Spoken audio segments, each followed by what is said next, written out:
마태복음 2장 13절에서 23절까지, 마태복음 2장 13절에서 23절까지 한 목소리로 읽겠습니다. 시작. 그들이 떠난 후에 주의 사자가 요셉에게 현몽하여 이르되 헤롯이 아기를 찾아 죽이려 하니 일어나 아기와 그의 어머니를 데리고 애굽으로 피하여 내가 내게 이르기까지 거기 있으라 하시니 요셉이 일어나서 밤에 아기와 그의 어머니를 데리고 애굽으로 떠나가 헤롯이 죽기까지 거기 있었으니 이는 주께서 선지자를 통하여 말씀하신 바 애굽으로부터 내 아들을 불렀다함을 이루려 하심이라. 이에 헤롯이 박사들에게 속은 줄 알고 심히 노하여 사람을 보내어 베들레헴과 그 모든 지경 안에 있는 사내 아이를 박사들에게 자세히 알아본 그때를 기준하여 2살부터 그 아래로 다 죽이니 이에 선지자 예레미야를 통하여 말씀하신 바 라마에서 슬퍼하며 크게 통곡하는 소리가 들리니 라헬이 그 자식을 위하여 애곡하는 것이라. 그가 자식이 없으므로 위로받기를 거절하였도다 함이 이루어졌느니라. 헤롯이 죽은 후에 주의 사자가 애굽에서 요셉에게 현몽하여 이르되 일어나 아기와 그의 어머니를 데리고 이스라엘 땅으로 가라. 아기의 목숨을 찾던 자들이 죽었느니라 하시니 요셉이 일어나 아기와 그의 어머니를 데리고 이스라엘 땅으로 들어가니라. 그러나 아켈라오가 그의 아버지 헤롯을 이어 유대의 임금이 됨을 듣고 거기로 가기를 무서워하더니 꿈에 지시하심을 받아 갈릴리 지방으로 떠나가 나사렛이란 동네에 가서 사니 이는 선지자로 하신 말씀에 나사렛 사람이라 칭하리라 하심을 이루려 함이로라. 아멘. 네, 구약은 오실 메시아에 관한 책이라 그랬습니다. 근데 신약은 그 이미 오신 메시아에 대한 책이라 합니다. 그러니까 구약에는 이미 예수님의 탄생부터 그의 사역, 모든 것들이 예언이 되어 있습니다. 그래서 특별히 마태는 그 구약의 예언이 성취되었다 하는 것을 마태복음 1장 18절부터 4장 16절까지 7가지 사건으로 보여줬다 이미 말씀을 드렸습니다. 첫 번째 사건은 뭡니까? 천사가 요셉을 다윗의 자손이라 이렇게 부르면서 예수님이 다윗의 자손인 것을 밝혀줬습니다. 그 다음에 두 번째, 우리 어제 했던 거기에는 동방에서 온 박사들이 경배하면서 바로 예수님은 아브라함의 자손이라 하는 것을 나타냅니다. 자, 오늘 본문에는 이제 셋째, 넷째, 다섯째 사건들이 연이어서 구약의 예언의 성취다 하는 것이, 첫 번째는 헤롯이 유아들, 2살이야 남자들 죽이는 것, 이것이 이미 구약에 예언되어 있다는 거죠. 그 다음에 예수님이 애굽으로 피난 가는 것. 그리고 다섯 번째는 예수님이 나사렛에 거주된 것, 거주하는 것, 이 모든 것들이 구약의 예언의 성취다. 우리 마태는 그렇게 언급하면서 바로 예수님이 구약에 약속된 누구라고요? 메시아다 하는 것을 지금 언급을 하고 있습니다. 자, 우리 이제 보겠는데, 오늘 여기 보면 계속해서 꿈이 나오죠. 현몽하여 꿈에 나타나서 말하되, 지금 그것이 13절에도 나오고 19절에도 나오고 또 22절에도 꿈으로 이렇게 계속해서 말하고 있습니다. 그러니까 우리 구약에도 그렇고 하여튼 꿈은 하나님께서 당신의 뜻을 당신의 사람들에게, 백성들에게 알리시는 그런 수단으로 사용하고 있습니다. 자, 이제 어떤 꿈입니까? 헤롯이 아기를 찾아 죽이려 한다.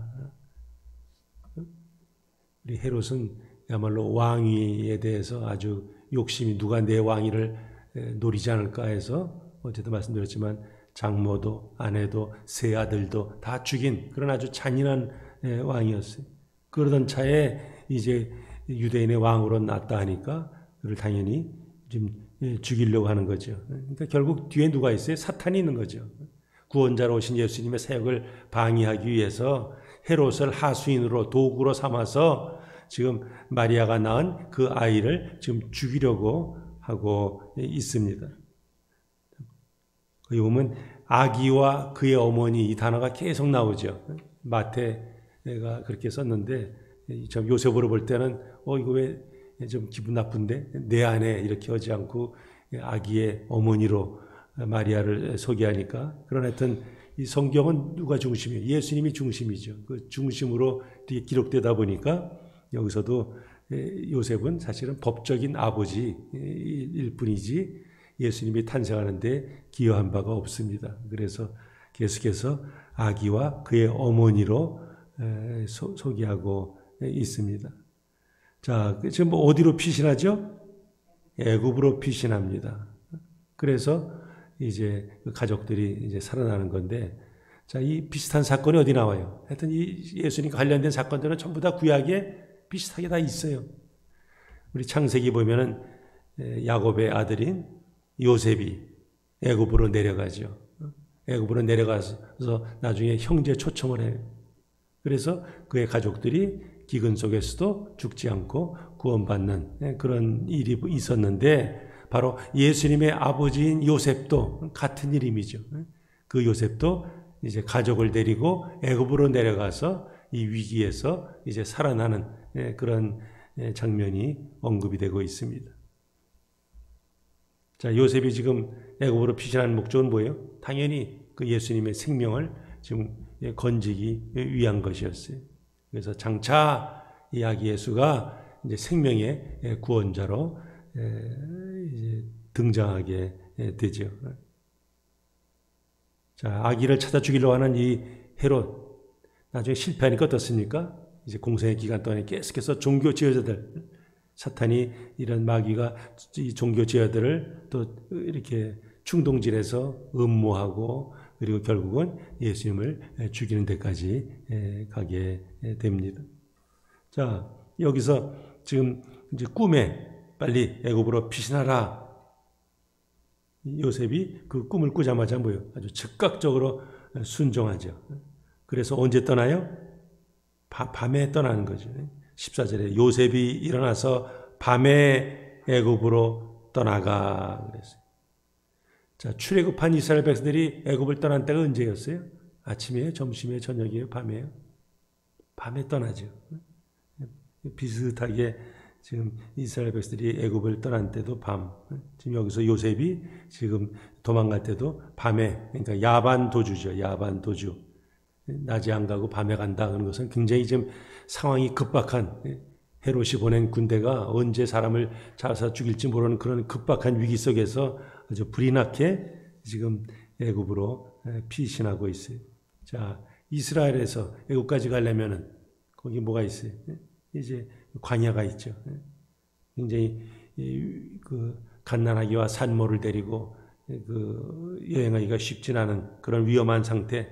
그러나 그런 위험에도 불구하고 지금 하나님께서 지시하시니까 그 말씀에 좀 순종해서 지금 피신하죠. 계속해서 요셉은 뭐예요? 하나님의 말씀에 아주 절대적으로 순종하는 그런 모습을 보여줍니다. 참된 제자의 모습을 이미 요셉이 보여주고 있습니다.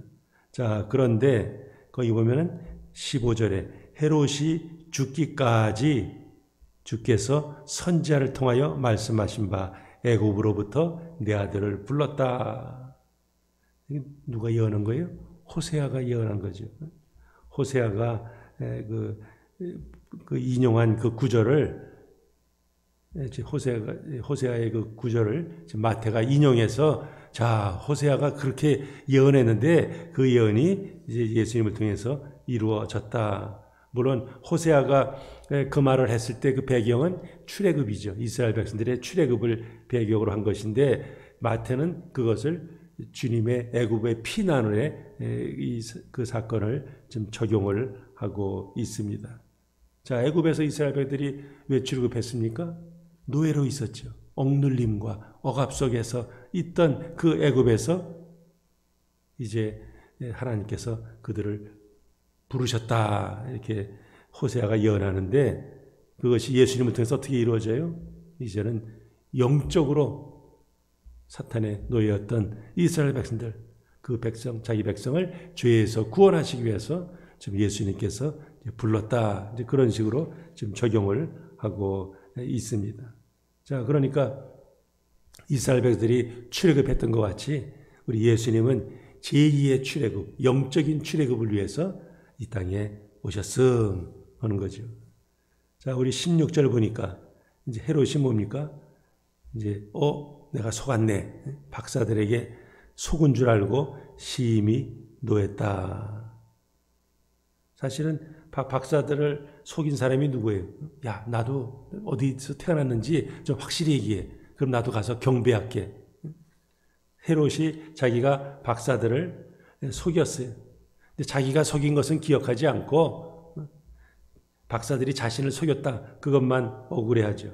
이게 서양적인 악인들의 전형적인 모습이죠. 그래가지고 이제 이미 박사들에게 그 별이 언제 나타났나? 그 아기가 언제쯤 태어났지? 그때를 기준으로 해서 뭐예요? 2살 이하. 그러니까 이런 걸 보면 박사들이 이 아기 예수를 찾아온 것이 태어나자마자 바로 온 것이 아니라 한참 몇 달 지난 다음에 온 것임을 알 수 있습니다. 그래서 하여튼 플러스 마이너스 해가지고 지금 2살 이하의 아이들을 전부 다 죽이라. 그 베들레헴과 그 근방에 있는 사내 아이들은 졸지에 죽임을 당하게 되었습니다. 뭐 때문에요? 바로 자기의 왕권을 지키기 위해서 그냥 헤롯이 그런 행동을 하고 있어요. 참, 예수님은 왜 오셨어요? 자기 백성을 구원하시기 위해서 왔어요. 그러나 헤롯은 자기 왕권을 지키기 위해서 자기 백성을 오히려 지금 학살하는 예수님과 헤롯의 그 모습을 대조해서 보여주고 있습니다. 자, 모세가 태어났을 때 어땠습니까? 그때 바로가 어떤 명령을 내렸어요? 히브리 남자아이 죽이면, 태어나면 어떻게 돼요? 전부 다 죽이라 명령을 내렸죠. 그러나 모세가 하나님의 은혜 가운데서 이 생명을 건져서 이스라엘의 지도자가 되었어요. 마찬가지로 지금 예수님도 헤롯 왕에 의해서 베들레헴 근처에서 태어난 남자애들은 다 죽여라 했지만 또 하나님께서 그를 애굽으로 인도하셔서 살리셔서 장차 이제 구원자로, 굉장히 아주 그 구약의 사건들과 예수님과 이게 비교해보면 아주 비슷하게 전개되는 것을 볼 수 있습니다. 자, 그래서 졸지에 애꿎은 그 아이들이, 사내 아이들이, 2살 이하의 사내 아이들이 죽임을 당합니다. 근데 그 죽임을 당하면서 통곡하는 그 모습을 또 마태는 근데 구약에도 이런 언급이 있어 하면서 지금 뭐예요? 예레미야를 통해서 예레미야 31장 15절에 나오는 그 말씀을 지금 인용하는 거죠. 라마에서 슬퍼하며 크게 통곡하는 소리가 들리니, 라마는 그 베냐민 지파에 속한 그런 고을입니다. 그러니까 베들레헴 근처에 있어요. 이스라엘 백들이 유다가 이제 바벨론에서 멸망을 당하고 포로로 끌려갈 때 지나갔던 그 동네 중에 하나가 바로 라마입니다.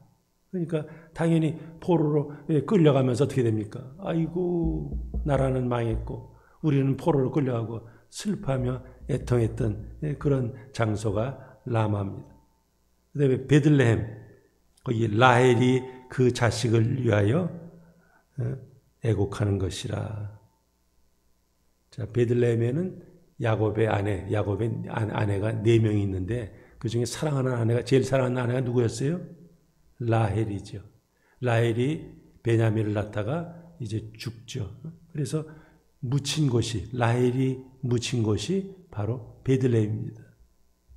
그러니까 예레미야는 바로 그런 배경 속에서 지금 그 포로로 끌려가는 자기 백성들의 비극, 그것을 바라보면서 예언을 했습니다.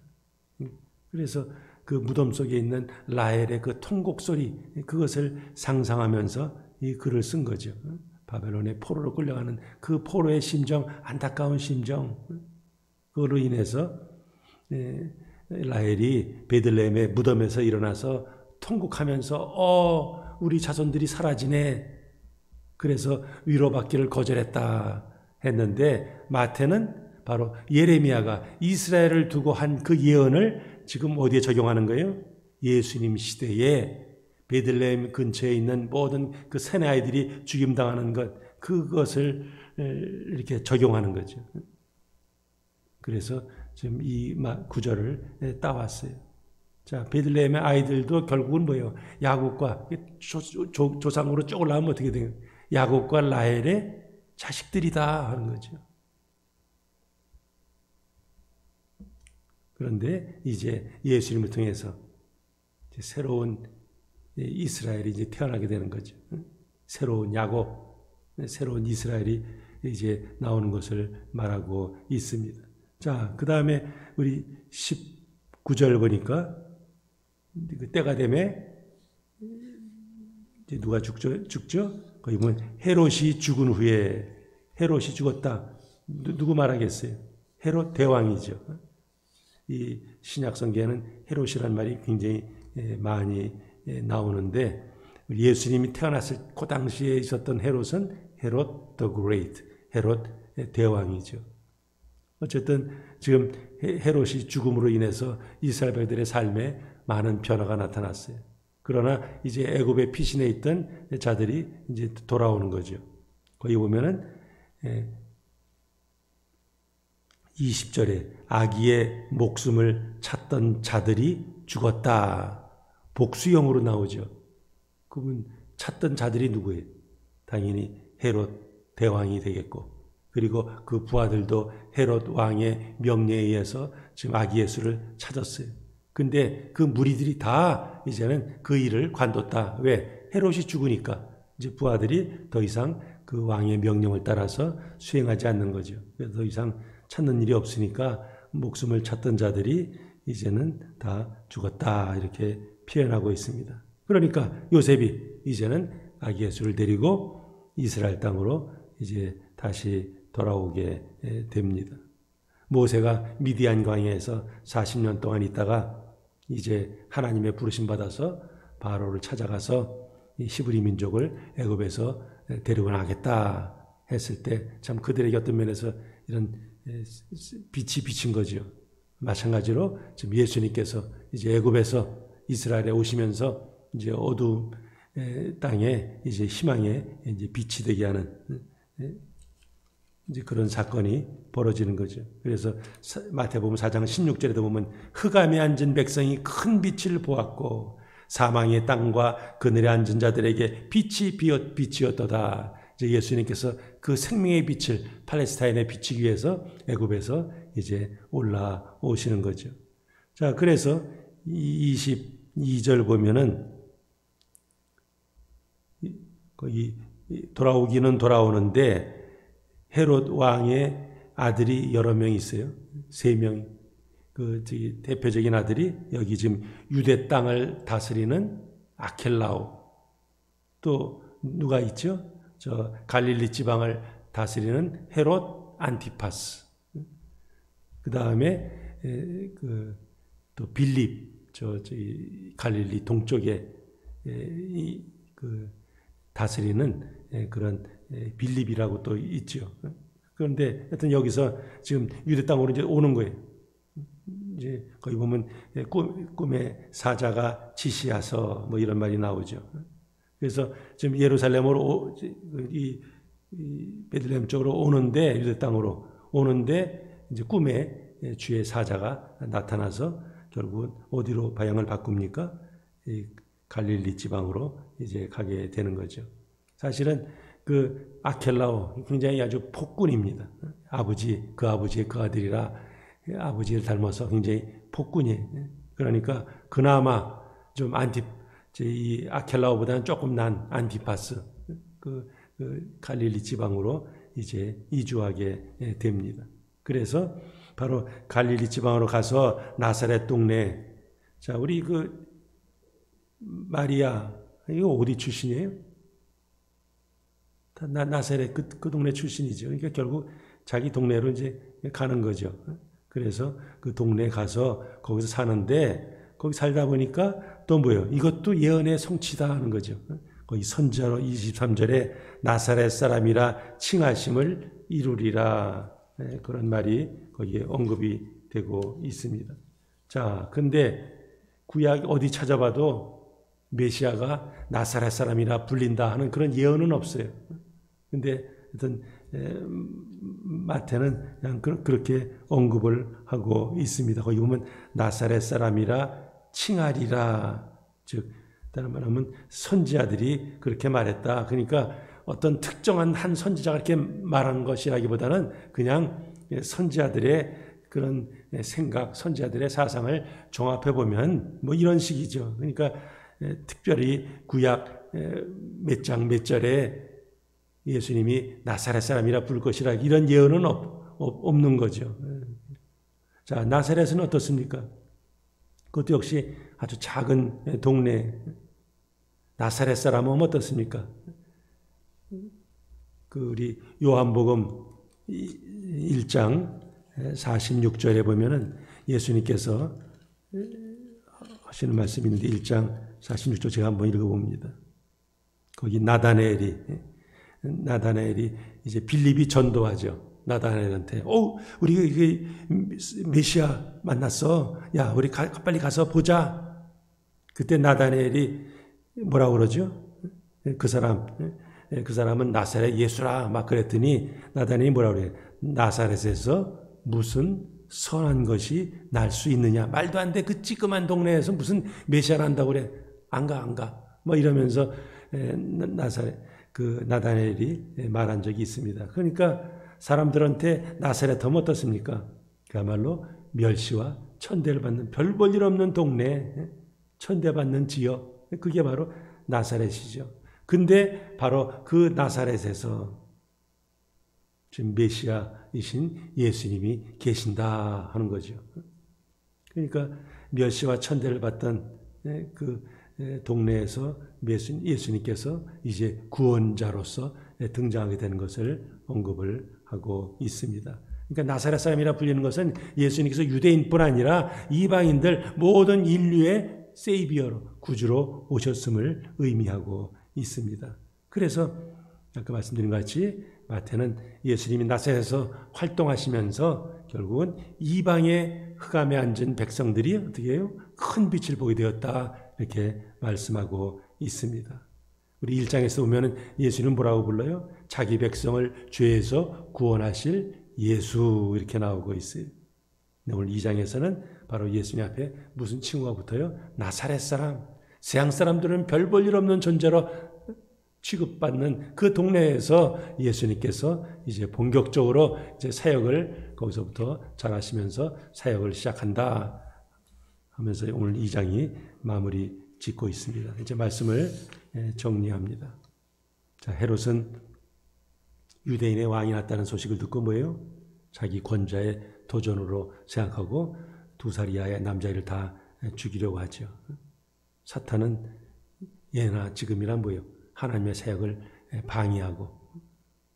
그래서 헤롯도 헤롯의 사탄의 하수인으로 지금 그런 역할을 하는 거죠. 예수님은 하나님의 보내심을 받은 메시아입니다. 이것을 분명히 여기에 밝히고 있어요. 그러니까 예수님이 오시면 필연적으로 이런 갈등은 생긴다는 거죠. 그래서 이 헤롯은 그렇게 졸지에 수많은 남자아이들을 죽이게 되는 거고, 그 죽임당한 부모들 입장에서 볼 때 어떻습니까?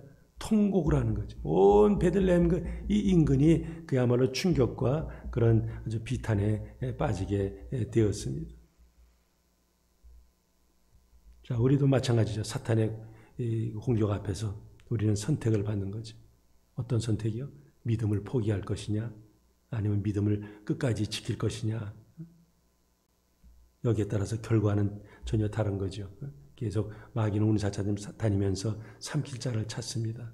이런 속에서 우리가 영적으로 깨어서 과연 무엇이 하나님의 원하시는 길인지 이것을 밝히 우리가 분별하면서 그대로 순종하는 것. 이것이 예수 믿는 자의 바른 태도라 하겠습니다. 헤롯이 죽자 예수님 어떻게 됩니까? 유대 땅으로 돌아오죠. 그러나 꿈의 지시를 받아서 어디로 가요? 갈릴리 나사렛으로 갑니다. 그래서 예수님은 이제 주로 갈릴리 지방에서 특별히 가버나움을 헤드쿼터로 본부로 삼아서 거기서 주 사역을 감당하시면서 바로 예수님은 나사렛 사람이라 그렇게 칭함을 받게 되었다. 세상적으로 볼 때는 별 볼 일 없는 동네였지만 바로 그곳에서부터 예수님은 사역을 시작해서 병들고 죄 많은 사람들을 이해하고 건지시고 치유하시고 또한 그들을 회복시키시죠. 만왕의 왕 만주에 되신 그 주님께서 그렇게 낮은 자리에 임하셔서 사역을 시작하셨어요. 그렇다면 저와 여러분도 마찬가지죠. 자기를 부인하고 자기 십자가를 지고 끝까지 주님을 따라가는 그런 겸손한 주님의 제자로서 오늘도 예수 그리스도를 보여주는 하나님 사람들 다 되시기를 주님의 이름으로 축복합니다. 기도하시겠어요? 거룩하신 하나님 감사합니다. 이 새벽에도 단잠을 깨워주시고 그 예수님께서 애굽으로 피신하셨다가 이제 나사렛으로 가시는 그 모습을 살펴봤습니다. 예수님이 한 모든 그 일거수일투족은 다 구약의 예언을 이루기 위함이라 마태는 분명히 밝히고 있습니다. 구약에서 예언하고 유대인들이 그렇게 기다리던 메시아가 바로 나사렛 예수, 그 나사렛 예수가 오늘도 우리가 믿고 섬기는 주님인 것을 우리가 분명히 믿습니다. 아버지 하나님이여, 예수님 당시에도 그 사역을 방해하기 위해서 사탄은 사람들을 이용해서 그를 죽이려고 했습니다. 아버지여, 오늘 우리도 주님 뜻대로 살려고 할 때 여러 가지 유혹이 있고 우리를 갈등하게 만드는 일도 벌어집니다. 그러나 그런 속에서 믿음의 주여 온전케 하신 주님만을 바라보며 주님과 동행하며 기쁨으로 주님을 섬기는 하나님의 사람들 되게 하여 주옵소서. 코로나 팬데믹 여전히 극성을 부리지만 그러나 그런 속에서도 사랑하는 주의 백성들을 눈동자가 지키시고 강건하게 하시고 발걸음을 선하게 인도하여 주셔서 예수 믿는 것은 받은 증거 많도다. 찬송가의 가사와 같이 감사와 간증거리 많은 삶이 되게 하여 주시옵소서. 예수님의 이름으로 간절히 기도하옵나이다. 아멘. 이제 각자 개인 기도하십니다.